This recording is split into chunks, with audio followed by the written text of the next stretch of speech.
Hi, what's up everyone? So, nandito ako ngayon sa Laurel. So, tagal ko na talaga sa iniisip. O yung nga pala, welcome to another vlog. So, matagal ko na nga pala siyang iniisip. Bala kong magdagdag ng photography service sa DC Funland. Ang mission natin today ay matuto, to gather some experience, and to learn some techniques. Ayun. So, kahit hindi perfect, iniwala naman ako step by step, makukuha din natin yan. Di ba? Let's go! Kunin ko lang yung motor, tapos tara na mag-ikot. So, binilag ko to kasi gusto kong makita nyo na yung mga achievement natin sa buhay nag-uumpisa sa isang decision mo. And dito yun. Kahit simple lang tingnan, di ba? Once na nag-bless si Lord and para sa iyo talaga, malayo at malayo ang mararating ko. So, try lang, di ba? Try lang yan, try. Ano, tara na. Ito nga pala yung napili kong first spot. Yan.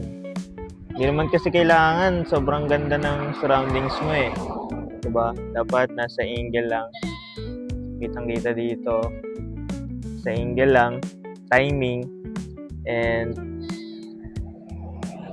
kayang-kaya yan ng nag-experience tayo. Para one day, confident kami makakapagsabi sa client na sulit yung ibabayad nila sa photography service, di ba? Tara, picture tayo. Kunin natin yung camera.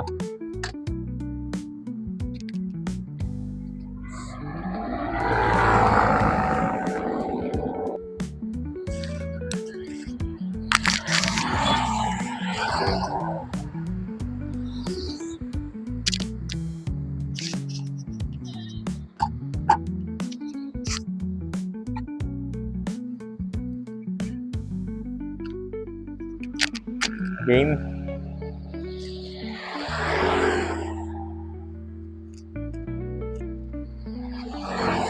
So, sinesearch ko lang din pala kung ano yung magandang preset.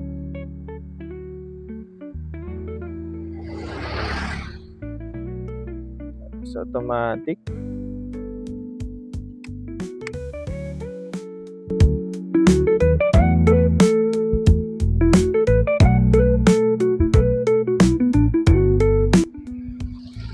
Alis na tayo. Ipat naman tayo.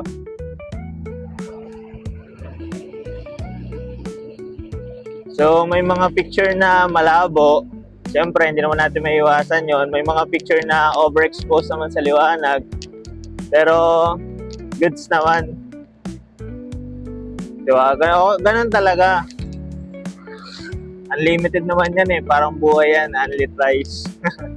So, marami akong kuwang hindi ko na na-videoan kasi mag-isa lang ako. Tapos ang hirap din mag-video. Pero, diba? The more na mas marami kang picture, more experience, mas gumagaling ka. Kaya try lang yan, try. Motivational pala yan. Cute. Try natin mag-picture sa Baywalk.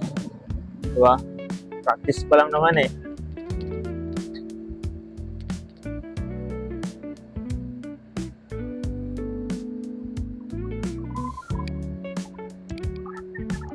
Nahihirapan talaga ako mag-video kasi wala yung sister ko. Siyempre, tapos busy din naman sa bahay. Pero I'm trying my best, guys.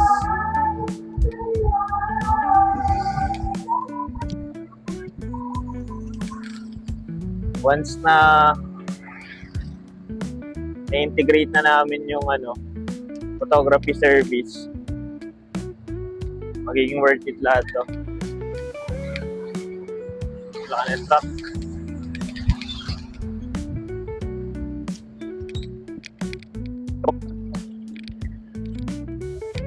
Dito kasi sa amin, puro nature. Kasi province nga kami. Once na nasa Manila naman ako, diba, puro building naman. So, try natin dito kasi may tinatry akong preset. May tinatry akong preset sa indoor tsaka outdoor. And tinatry ko muna kasi kadalasan yung mga event ng DC Funland ay outdoor, diba? So,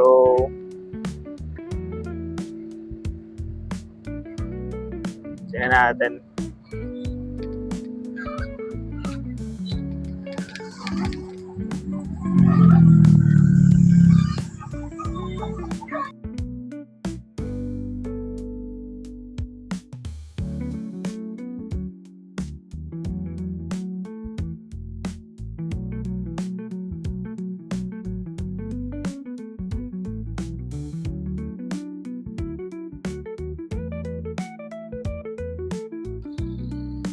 Dito na tayo sa second location, which is Baywalk nga.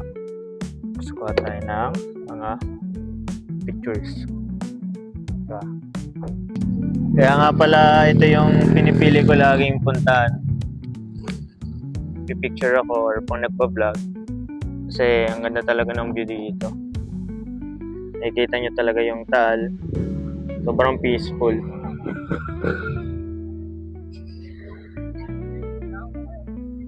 Sasagawan ko. So, mga floating yan. So, maglalakad-lakad lang tayo. Hanap tayo ng magandang pwedeng kuhaanan. Kasi lang kasi ako guys, ang hirap. Hirap nang wala nagbibideo. Ang ganda to. Kaya natin yan.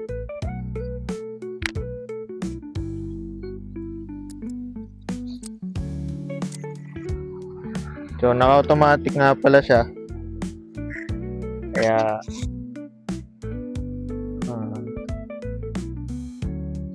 nag-a-adjust na siya ng sarili niya.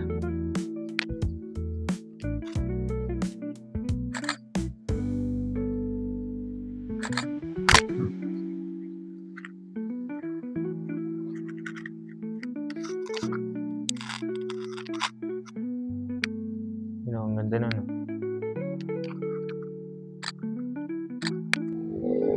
Yan guys. So, pauwi na ako. Oh. Pauwi na ako. Gusto na akong mag-picture. Ayan. Tapos, masaya yung gantong experience.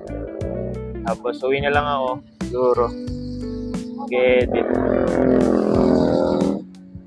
since tapos na, enjoy ko naman. So ang goal ko palang araw soon maging official service na rin siya ng DC Funland. So hindi lang siya inflatable, bigay din kami ng mga gandang larawan para sa mga client natin. So, antay lang guys. So, tapos na tayo. Pauwi na rin ako siguro maya-maya. So, for sure, ito ay isang magandang experience para sa akin. Madami naman akong nagawa. Kasi madami akong picturean. And, i-edit ko na lang siya pag-uwi. Then, ayun, so yan guys, alam ko madami pa akong kailangan matutunan, marami pang lessons and madami pang opportunities para matuto ako, and hindi ko palalampasin yun. Syempre naniniwala tayo na every small steps will become a big achievement tomorrow. So yun lang guys. Kung na-enjoy nyo yung vlog ko, please like, subscribe. Ano man yan, send stars. Bye! O nga pala, baka makalimutan ko. This is David nga pala. And stay humble, dream big, and always pray to God. Bye!